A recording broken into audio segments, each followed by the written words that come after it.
A stolen car alert quickly turned into a drug arrest out in Mount Juliet.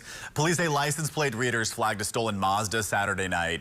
Officers tracked it down to a Firestone on Leeville Pike, where they arrested a 55-year-old woman from South Carolina. Investigators say they also found suspected fentanyl and drug paraphernalia inside of their car. Now here's something that caught our attention. Mount Juliet police say almost 9 out of every 10 wanted people that they've arrested this year do not live in the city.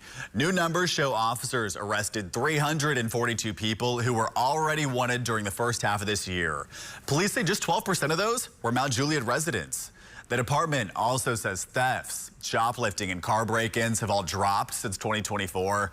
Officers credit more patrols, investigations, and license plate readers for helping them find people who are already wanted.